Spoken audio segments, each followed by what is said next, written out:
So, it's been a little bit. I watched an old video of mine. It was my Gotcha Club music video that I made for my 1K special. So, how do I explain this? I've been thinking about Jacob. Jacob was very off. He went through a lot of changes, so I kind of just want to explain the entire Afton family. Yes, they have the last name of Afton. Don't fucking cancel me, okay? So, the Afton family was the biggest family I had. Luke's family was number 2. I actually really want to talk about all my OCs, so let's start with the biggest family, Michael's family. So, we have the oldest. Let's talk about the parents first, actually. William and, I think her name is, William and Victoria. Now, William and Victoria, they grew up in very homophobic houses, so, of course, they grew up to be homophobic, just like their parents. So, you can't really blame them for being homophobic. So, a little minor spoilers. I'm just going to explain this, because I'm never going to make a video about it. So, basically, Michael came out as gay, and so William and Victoria, of course, did not like that, and so they did some drastic things. They regretted that after Michael ran away to live with Luke. And so, when Michael came home for a family reunion, William apologized for his actions, and he wanted to have a good bond with his son. Because, well, he already had lost his one son, Jason, which I'll get into later. And so he didn't want to lose another son, especially with a brand new son, Jake, just appearing in the family. So, he wanted to make amends with the technically he's the middle child, but yeah.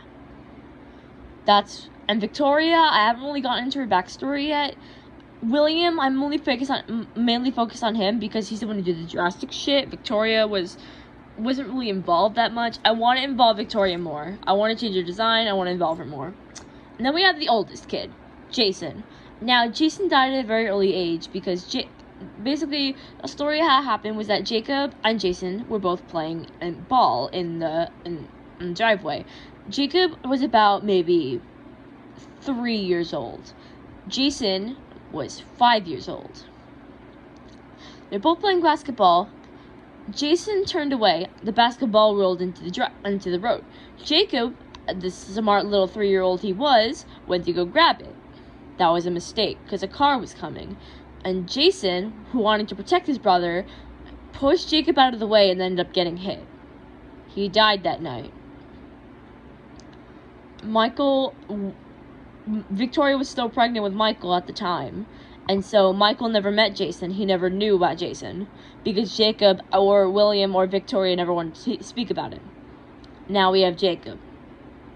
Jacob, dealing with the trauma and the loss of his big brother, he was really distant with Michael, but he still wanted to protect Michael with all he had. But then when his parents started treating Michael like shit, Jacob, of course, wanted to please his parents and treated Michael like shit as well. Like, shit, did I mess up? Oh, yeah, when his parents treated Michael like shit, Jacob, of course, wanting to fucking shit. Jason, of course, wanting to follow in his parents' footsteps because he saw them as idols, that he treated Michael like shit as well. And that's what drove their relationship apart. It was honestly really sad because Jacob went through the most trauma as a kid. And so he didn't want that for his brother, but then here we are now. And now we have Michael. Michael was not spoiled. He was a very good kid. He was a very good kid. Him and Jacob were inseparable. But Jacob was still hiding things from Michael, but Michael never saw it until he became a teenager.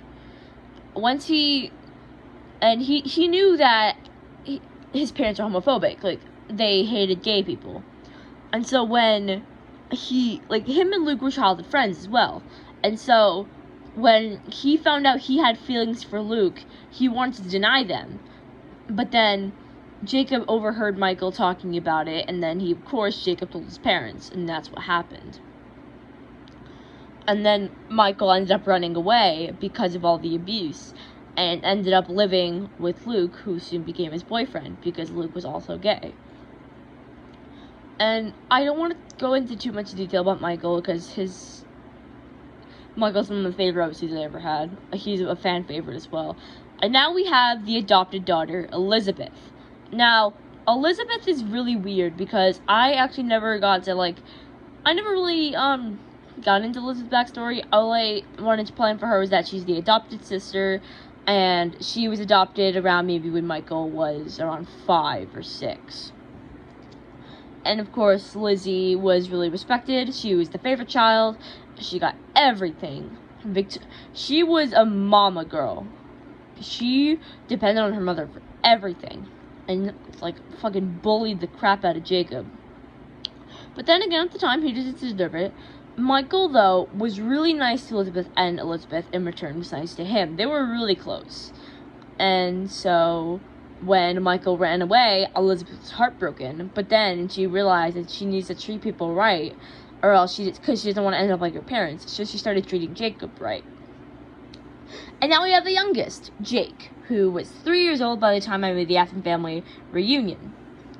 And Jake can see ghosts. Jake can see Jason. But Jason talks back, but Jacob doesn't realize that Jason's dead. He doesn't realize that he's a ghost. He just thinks, oh my god, look, it's Big Brother that I never met. Why can't other people see you, Big Brother? And he's like, oh, I'm a ghost. I'm dead. I really want to get into more detail of Jake. He was really cool. And so, that was the Afton family. Now let's go into Luke's family, the Sanderson family. So first we have Sally. I don't want to get into both parents at the same time, because Sally and the dad.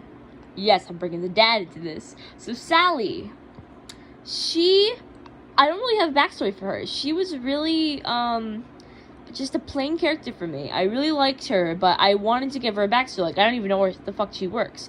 I don't know her occupation yet. That's how, bad I am at these things. But she was a very caring mother. She's a supporter of the LGBT. She was really there for Luke after his dad died. I'll get into that later. Even though Luke was very distant with her, she still understood what was going on, and she wanted to help in the best way she could. Although his siblings, Jack and Katie, didn't understand at all, and just thought he was being the angsty teen he was. And now, his father, Luke's father. His name is Emmett. He was a carpenter. Yes, I know. Please do not attack me. I'm not saying where I got the idea from. I'm not stealing the character. I like the name, and I like the occupation. If you know what I'm talking about, do not say it in the comments. I fucking swear. Pez, I fucking swear. So, Emmett, one day, so it was Katie's birthday, actually. Emmett and Luke were both on their way to get a birthday cake. It was winter, black ice. I'm gonna say this is based off of true events. This entire story arc I'm going to go through was based off of true events. So, they got into a car crash. They slipped on black ice and got into a car crash. Luke had his leg impaled in a tree, and Emmett died. That's all I'm gonna say. I'm not going to go into too much detail. And so then we have Katie. Katie was really, really devastated, I want to say, when Emmett had died on her birthday. It really made her feel like it was her fault or bad luck. But the one thing that she never did was cut her hair, because the last thing that Emmett said to her before he died was that, the last thing he did was, brush your hair before he went out. So she never wanted to cut that hair, because she knew that she'd be cutting off a lot of memories. it was really symbolic for her, okay? But still, when Luke became really distant and he never left his room, she thought that it was her fault. And she kept on blaming herself. I remember, Luke was 8 years old. Katie was 7 and Jack was 6. They're all a year apart. And so, it was really, really devastating for her that she not only lost her dad, but she lost her brother.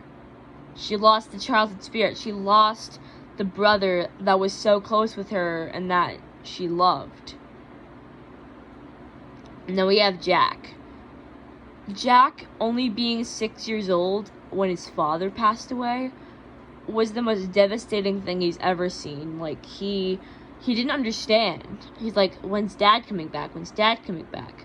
And whenever he asked it in front of Luke, Luke would just roll away in his wheelchair. He never wanted to talk about Dad. He never wanted to talk about his dad. Especially when Jack was around, because he knew that Jack never understood what he meant by dead. Now, as Jack grew up, and as months went by, he realized that Emmett wasn't coming back. And so he accepted it. But he devoted himself to be the man to live the life that his dad never lived. So he became a carpenter when he grew up.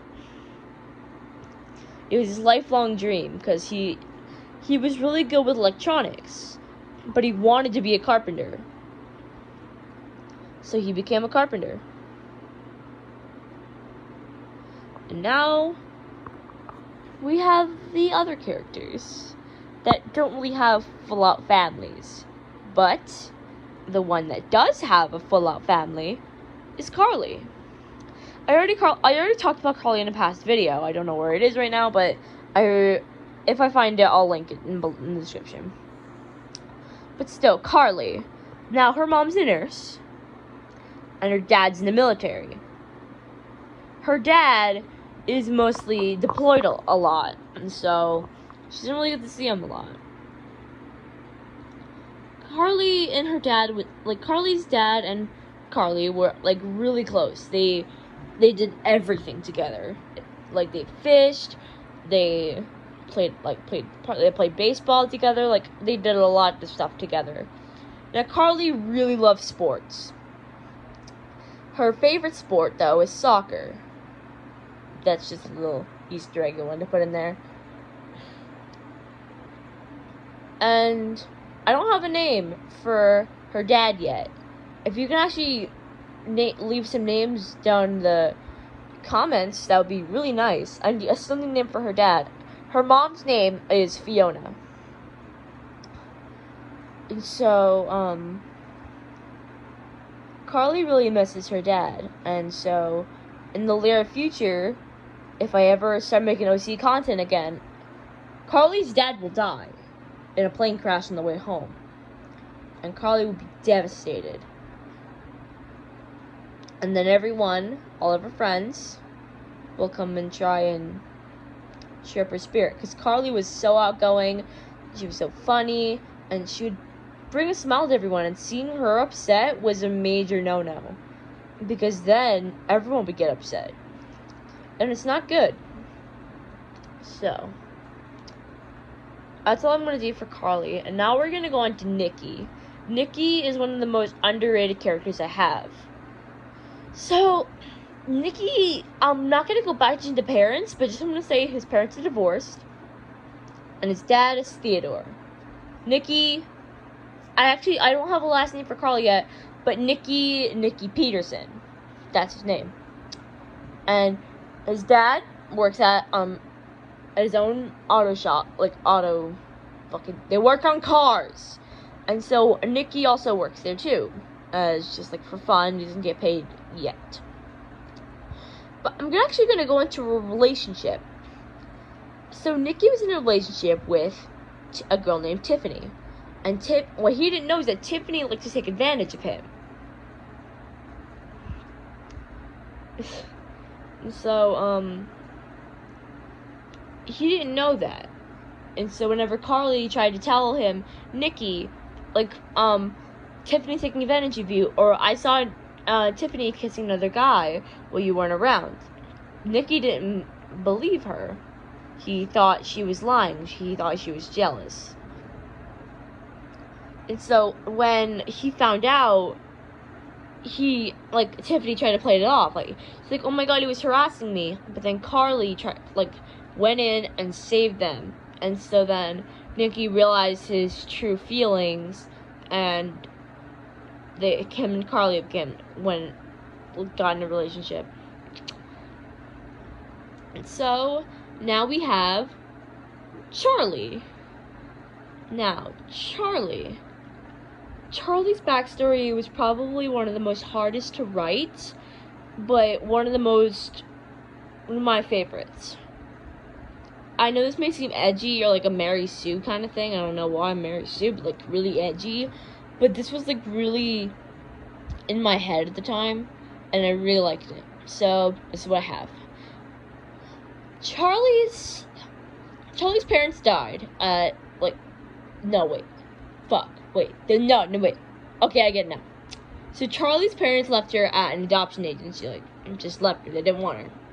And so she was adopted by many people, but they always just did it for the money. They abused her, they used her as a slave, all that kind of shit. And so she kept on going back to the adoption agency. One day, a young man, I don't know his name yet, goes to adopt Charlie. He wants to adopt her, but foster care. So she developed trust issues, so she treated the guy like shit. But he was so sweet to Charlie, and he understood what happened to her. People told him what happened, and so he just wanted to be nice. And so she warmed up to him, and started calling him dad. And so they started getting really close. The guy was a policeman. One day, a robber came in, broke in the house, and the father died that night. And Charlie could not handle it that she lost the only parent that loved her. But the guy's uncle actually ended up adopting Charlie, and that was Matt. That's where Matt comes in. Matt adopted Charlie, and he was a lonely man. His wife had passed away, and he was really sad. And so Charlie really brightened up his life. Let me position myself differently. I'm not gonna edit this, so you're just gonna have to face my dogs and my legs. So I don't feel like editing this because it's 18 minutes long for now. And so Charlie became really close with Matt. She kept on calling him Uncle Matt because she still considered the guy her father. And so then when she met Katie, a lot of things changed. She started developing feelings for Katie, and then they soon became in a relationship. And Matt was very supportive of her. He was bisexual himself, so he really supported them. And now on to Cameron, the non-binary being, the only non-binary I have. So, Cameron. I haven't really plotted out their backstory yet. I just said, they live with their dad, Josh, I'm pretty sure his name was. And Josh, again, like Matt, is a single parent. And his wife had left him when Cameron was only 4. And Cameron biologically was a girl. And so when Cameron came out as non-binary, Josh was a little bit rusty. He had trouble with pronouns and shit, but he soon got a hold of it. He was very supportive of his child. Very supportive. and non-binary, and Cameron really thanked him for that. Cameron had met Jack, and Jack immediately developed feelings for Cameron, and they soon started going out. They're 12, by the way. Just want to say that. And then Josh met Matt, and they started going out, and so then Cameron and they became friends, but then they realized how gay they were for each other, and so but Cameron and Charlie were the ones who realized it, and so they together decided to put them both on a date, and so they became lovers. Okay. And now we have the two new ones of the group. Well, Sam went through a lot of changes, but I'm gonna get to Mason first. So Mason. Remember the video on Henry? Yeah, Henry is Mason's older brother. This may be a little trigger warning for anyone who's sensitive to this topic, but okay. Mason's mom was homophobic, she was pretty racist as well, and abusive, and an alcoholic. Mason's father had died when he was just a baby. And so, ever since then, the mom had been very abusive. So abusive that Henry killed himself. And that was really traumatizing for Mason. So, but then Mason's mom blamed Mason for Henry's suicide and abused him even more. Especially when he came out as asexual, then his mom just went ballistic. Like, you're fucking, like, what the fuck? Like, you fucking little bitch. I fucking hate you. And then you like, blah, blah, blah, blah. I'm sorry. That's all I'm gonna say now, because I don't really have his backstory fulfilled yet. So now we have Sam. Sam is the last one for this, because it's the 22-minute video. Holy shit. So now we have Sam, and so Sam is trans, and his mom, I fucking forgot her name. I'm really sad I forgot her name, because she's so fucking awesome. Her father died, his father died, and so Sam grew up with just his mom. He realized that he didn't want to be a girl anymore, and he wasn't a girl. He realized he was not a girl whatsoever, and so he realized he was a boy. And so when he came out to his mom fully supported it and bought him a binder and a lot of shit. His childhood friend Mason, he was afraid that Mason wouldn't like him anymore because he knew that his mom was homophobic. But Mason started developing, had already had feelings for Sam at the time, and when he realized that Sam was pansexual, he realized it could happen between them. And so, but then Sam realized that Mason was stopped coming to school, and so he started getting worried, and then he found out that Mason's mom was literally went insane. And so he had to get him out of there. And so Mason, they went to court, and then Mason ended up living with Sam and his mom. And they lived happily ever after. Yeah, it's the Michael story all over again, but more drastic.